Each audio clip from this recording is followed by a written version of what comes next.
नमस्कार, मैं अभिनंदन। आप फिल्में तो देखते होंगे। कई सारी फिल्में ऐसी होती हैं जिनमें करोड़ों वर्ष पूर्व की बातें की जाती हैं। किसी फिल्म में डायनासोर दिखाया जाता है तो किसी फिल्म में कुछ ऐसी चीजें दिखाई जाती हैं जो करोड़ों वर्ष पूर्व हमारे धरती पर होती थी। ऐसे ही कुछ चीजें हमारे धरती पर आज भी मौजूद है, लेकिन जीवाश्म के रूप में। अब आप पूछेंगे कि यह जीवाश्म होता क्या है। पृथ्वी पर किसी समय जीवित रहने वाले अति प्राचीन सजीवों से परिरक्षित अवशेषों या उनके द्वारा चट्टानों में छोड़ी गई छापों को, जो पृथ्वी की सतहों या चट्टानों की परतों में सुरक्षित पाए जाते हैं, उन्हें जीवाश्म कहते हैं। जीवाश्म से कार्बनिक विकास का प्रत्यक्ष प्रमाण मिलता है। इनके अध्ययन को जीवाश्म विज्ञान या पैलेंटोलॉजी कहते हैं। विभिन्न प्रकार के जीवाश्मों के निरीक्षण से पता चलता है कि पृथ्वी पर अलग अलग कालों में भिन्न भिन्न प्रकार के जंतु हुए। प्राचीनतम जीवाश्म निक्षेपों में केवल सरलतम जीवों के अवशेष उपस्थित है, किंतु अभिनव निक्षेपों में क्रमशः अधिक जटिल जीवों के अवशेष प्राप्त होते हैं। ज्यों-ज्यों हम प्राचीन से नूतन कालों का अध्ययन करते हैं, जीवाश्म जीवित सजीवों से बहुत अधिक मिलते जुलते प्रतीत होते हैं। अनेक मध्यवर्ती लक्षणों वाले जीव बताते हैं कि सरल संरचना वाले जीवों से जटिल संरचना वाले जीवों का विकास हुआ है। अधिकांश जीवाश्म अभिलेख पूर्ण नहीं है, परंतु घोड़ा, ऊंट, हाथी, मनुष्य आदि के जीवाश्मों की लगभग पूरी श्रृंखलाओं का पता लगाया जा चुका है, जिससे कार्बनिक विकास के ठोस प्रमाण प्राप्त होते हैं। कुछ ऐसे ही जीवाश्म की बात कर रहे हैं लखनऊ से हमारे संवाददाता सुशील तिवारी। बीरबल साहनी पुराविज्ञान संस्थान काफी पुराना संस्थान है। मेरे साथ में है संजय सिंह, जो कि फॉसिल्स म्यूजियम के इंचार्ज हैं। ये सामने देख रहे हैं, क्या है संजय जी, क्या कहना चाहेंगे इस पर आप? एक्चुअल में ये फाउंडेशन स्टोन है। 3 अप्रैल 1949 को पंडित जवाहरलाल नेहरू ने इनाग्रेट किया था, और इस फाउंडेशन स्टोन में 77 फॉसिल्स हैं, जो कि different part of the world से कलेक्ट किया हुआ है। और इसमें कोशिश किया गया है कि सबसे पुराना फॉसिल और सबसे रिसेंट फॉसिल, सबसे पुराना फॉसिल इसमें प्री कैम्बियन पीरियड का है, एल्गल स्ट्रोमेटोलाइट है, और बाकी डिफरेंट प्लांट ग्रुप के फॉसिल इसमें लगे हुए हैं। जैसे ये ऑल ओवर द वर्ल्ड है कलेक्शन, और प्री कैम्बियन से लेके प्लिस्टोसीन तक के फॉसिल इसमें डिस्प्ले किए हैं। तो ये तो हो गया आपका प्री कैम्बियन का सबसे पुराना फॉसिल, एल्गल स्ट्रोमेटोलाइट्स है। और इसके साथ साथ हर ग्रुप के, एक ग्रुप था पेंटाजाइलेल्स ग्रुप, जो राजमहल फ्लोरा बिहार में ग्रो करता था, और ये जो है आज के डेट में एक्सटेंड कर गया था। बीरबल साहनी साहब ने इसको डिस्कवर किया, तो ये इस फॉसिल को, और ये 5 फॉसिल जो रखे हैं इसमें जो, हाँ, इसके फ्रूट्स हैं, जैसे कर्नोकोनाइटिस कम्पैक्टम है, लेक्सम है। ये 5 फॉसिल जो पेंटाजाइलेल्स ग्रुप के हैं, जो आज के डेट में एक्सटेंड कर गए हैं। हमारे इंडिया के ही प्रेजेंट में झारखंड में वो एरिया पड़ता है, राजमहल हिल से डिस्क्राइब किया गया है। और ये है पाम का फॉसिल, पाम का जो ट्री होता है उसका पेट्रीफाइड वुड लगा, पाम का ट्री का पेट्रीफाइड वुड लगा हुआ है। साथ में ये अरुकेरिया के कोन्स लगे हुए हैं। अरुकेरिया प्लांट का फ्रूटिंग बॉडी है ये कोन। ये जो है फर्न का फॉसिल्स है, ये जो है डिफरेंट पार्ट जो है फर्न के फॉसिल्स है। तो इसमें कोशिश ये किया गया कि सबसे पुराना और सबसे रिसेंट तक हो। कितने पुराने इसमें मतलब कि ओल्डेस्ट जो है प्री कैम्बियन पीरियड का लगभग वो 350 करोड़ होगा लगभग उसका। ठीक है, सबसे ओल्डेस्ट बता रहे हैं संजय जी, यहाँ पर काफी पुराने फॉसिल्स हैं। डॉक्टर सुरेश पिल्ले जी हैं, जो कि सीनियर साइंटिस्ट हैं बीरबल साहनी के। ये फॉसिल्स हैं क्या? फॉसिल्स के बारे में क्या बताना चाहिए? फॉसिल्स बोलते हम ये कह सकते हैं, जो जीवाश्म जो इस पृथ्वी में दबे हैं, जो हमको पुराने ज़माने में क्या किस प्रकार के पेड़ थे, पौधे थे, उसका इवोल्यूशन क्या हुआ, इसके बारे में पूरा जानकारी आपको इस फॉसिल से ही मिलता है। एनिमल्स के भी फॉसिल्स? हाँ, एनिमल डायनासोरस एक अपना एनिमल फॉसिल है ही है। और ये जो फर्स्ट ब्लॉक आप देख रहे हैं स्ट्रोमाटोलाइट्स है। ये पहला जीवाश्म जो इस पृथ्वी में आए थे, जो बैक्टीरिया के रूप में थे। आप देखिए कॉलोनी है, अराउंड 4.5 बिलियन ईयर्स ओल्ड है ये। और ये देखिए, ये सब कॉलोनीज है इसके। और इसके बाद आप इस तरफ आइए जी, आप आइए। डॉक्टर पिल्ले सामने मैं कहूँगा देख रहे हैं थोड़ा, क्योंकि जिस तरह आप बता रहे हैं, अब आगे हम लोग बढ़ेंगे। फॉसिल्स के बारे में थोड़ा जानकारी देते हुए चलिए कि फॉसिल्स कैसे बनते हैं, क्या तरीका होता है? Fossils different types of fossil होते हैं। एक होता है इम्प्रेशन, कंप्रेशन, पेट्रिफिकेशन। ये आपका पेट्रीफाइड फॉसिल्स है। ये वाला पेट्रीफाइड सिलिका होता है इसमें। ये एक पेड़ है जो कि आपका देखिए जहाँ लिखा है कार्बोनिफरस कोनिफरस ट्री ट्रंक का है, पेट्रीफाइड फॉरेस्ट है, एरिजोन। हाँ, पेड़ का फॉसिल है।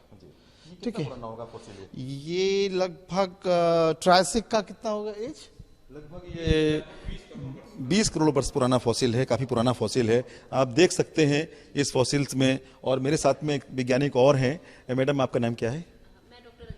अंजू जी, ये बताइए, वैज्ञानिक को आप जैसे देख रहे हैं, ये हमारे म्यूजियम में अगर आप पूरा देखें तो यहाँ डिफरेंट टाइप के, ज्यादातर यहाँ जो जीवाश्म रखे हुए फॉसिल वो पौधों के जीवाश्म है, क्योंकि हमारा संस्थान पहले जो है मूल रूप से पौधों के जीवाश्म पर केंद्रित था। अगर आप इसको फोकस करेंगे तो आप देखेंगे इसमें पत्ती की छाप, तने की छाप, इस टाइप का सब कुछ दिख रहा है।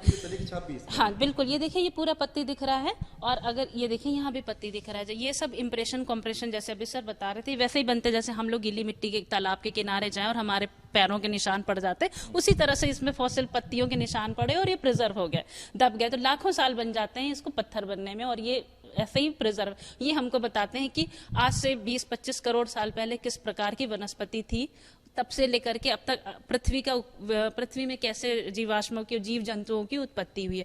तो इस प्रकार दूसरा, जैसे आप देख सकते हैं इधर जो हमारे यहाँ पैनल लगा हुआ है, वो जो सामने की तरफ आप पैनल देखेंगे पीछे लगे हुए, ये एज के हिसाब से लगे हुए हैं कि सबसे पहले कौन से पौधे आए। पहले हमारे एल्गी, जिनको हम हिंदी में शैवाल बोलते हैं, कवक। पौधों के क्या? नहीं, अभी हमने जो है नया मैंडेट हमारा डाइवर्सिफाई हुआ है, इसका नाम बदला गया है। पहले इसको हम पूरा वनस्पति विज्ञान संस्थान के नाम से जानते थे, अब हम इसको पूरा विज्ञान संस्थान के नाम से जानते हैं। तो एनिमल्स के फॉसिल पे हमारे 2 वैज्ञानिक हैं। अभी म्यूजियम में नहीं, आप देख रहे हैं कि नया बिल्डिंग बन रहा है, तो उसमें कुछ आपके जीव जंतुओं के, उसमें उनके भी फॉसिल्स रखे हुए मिलेंगे आपको, जैसे आपके गाय हो गए, उनके हंस हो गए। यहाँ पर वैज्ञानिक हैं।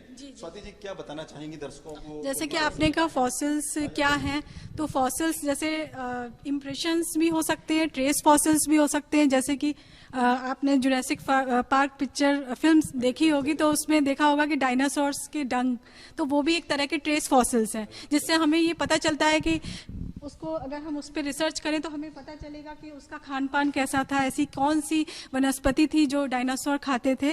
तो जैसा कि डॉक्टर अंजू सक्सेना मैम ने बताया कि हमारा जो संस्थान है पहले मूल रूप से पूरा विज्ञान संस्थान था, लेकिन अब तो जिस तरह ये पूरा फॉसिल्स को लेके काफी जानकारियां मिल रही यहाँ पर। डॉक्टर साहब, आपका नाम क्या है? डॉक्टर अरविंद सिंह। अरविंद जी, जो फॉसिल्स हैं आप देख रहे हैं सामने, काफी बड़ा फॉसिल दिख रहा है, ये क्या फॉसिल है और किस तरह की जानकारी आप देंगे? बिल्कुल, आप देख सकते हैं इसमें बहुत सारा प्लांट फॉसिल का इम्प्रेशन है। इसमें बहुत सारी चीज़ें, इसमें प्लांट फॉसिल के इम्प्रेशन है। और इसी के अपेक्षा आप देख सकते हैं साइड में एक रखा हुआ है, एक पूरी सीम है, कोयले की सीम है ये। और ये लगभग ऑलमोस्ट 4 से 5 मीटर की ये कोयले की सीम है। और लगभग ये जिस समय का फॉसिल है उसी के आसपास एज का ये भी इस पौधे का, इसका लगभग 25 करोड़ साल पहले का ये प्लांट रहा होगा। फिर उसके बाद ये कोयले में कन्वर्ट हुआ, जैसे ही वो टेम्परेचर और प्रेशर के साथ धरती में जब बरी होता है, जब नीचे दबते हुए जाता है, तो ये भी एक पेट्रिफाइड वुड का फॉसिल है। फॉसिल ट्री ट्रंक बोलते हैं इसको। ये इसका टर्शियरी का एज है। ये लगभग आप टर्शियरी एज बोला जा रहा है, तो इसको आप समझ सकते हैं कि ये लगभग 55-5.5 करोड़ साल पहले का ये फॉसिल है। ये सारे जो प्लांट के जो फॉसिल, ट्रंक के फॉसिल, लीफ के फॉसिल, ये सब हमें हेल्प करते थे जो समय का कोयला जो आज की डेट में हम यूज करते हैं। कितना फायदेमंद है आज के विज्ञान के लिए, क्योंकि ये सबसे बड़ी बात है, कुछ ना कुछ तो फायदा होगा। बिल्कुल फायदेमंद। आजकल अगर देखा जाए एनवायरमेंट पॉइंट ऑफ व्यू से, तो कोयला जलाना ऑब्वियसली उसमें बहुत सारी टॉक्सिक गैसेस रिलीज होती हैं। बट जब आजकल मॉडर्न और नॉन रिन्यूएबल रिसोर्सेज जो थे और रिन्यूएबल रिसोर्सेज जब अब आ गए हैं, जैसे जैसे एडवांसमेंट, साइंस की एडवांसमेंट हो रही है, बट फिर भी आज की डेट में बहुत सारा यहाँ पे बहुत सारी कंट्रीज हैं जो यूज कर रही हैं फॉर जनरेशन ऑफ इलेक्ट्रिसिटी। वो तो ठीक है, लेकिन इनकी जो तमाम जानकारियां हैं आज के युग में, ये किस रूप में फायदेमंद हैं? ये आप डॉक्टर साहब आप बताएं, पहले साहब आप बताएं किस रूप में इनको आप देख रहे हैं आज की डेट में, तमाम इससे अध्ययन हो रहा है, तमाम पुरानी जानकारी मिल रही है। इससे हमको इससे पहले ये हमको जानकारी मिलेगी, इस यहाँ के किस प्रकार के पेड़ पौधे हुआ करते थे पृथ्वी में, उसका इवोल्यूशन कैसे हुआ, और उसके बाद हम लोग का जो रॉक्स होते हैं उसका उम्र क्या है, ये भी हमारे स्टडी से पता चलता है। और इससे और आगे क्या होगा हम लोग की अर्थ में, जो क्योंकि कोई भी चीज जो पुराने जमाने में हुआ है वही आगे भी रिपीट होता है। सो एक ऐड करना चाहूंगी, जैसे अभी अरविंद जी ने बताया आपको कोयला, तो कोयला हमारे देश में बहुत इंपॉर्टेंट है। सब जानते हैं हमारी आधी इकोनॉमी डिपेंड करती है, जितना कोयला है ये सब पेड़ पौधों से बना हुआ है। तो हमारा संस्थान अब ये भी अध्ययन करता है कि कोयला बना कैसे, क्या है आगे क्या। उसके अलावा एक दूसरा आप ये देख रहे हैं, ये तेल निकालते हैं हम लोग, ओएनजीसी के साथ भी हम लोग काम करते हैं। तो जिस तरह अंजू जी और तमाम हमारे डॉक्टर पिल्ले बता रहे थे कि जो फॉसिल्स हैं वो वर्तमान समय में ये बताते हैं कि धरती पहले कैसी थी, उसमें क्या क्या विशेषताएं थीं। जो पुराने फॉसिल्स हैं, पुरानी सभ्यता, पुराना जो एक समय था उसको कहीं ना कहीं बता रहे हैं, और आने वाले समय में ये कहीं ना कहीं फिर से एक रिपीट होता है, तो उसके बारे में जो आने वाला समय है उसके बारे में तमाम जानकारियां मिलती हैं।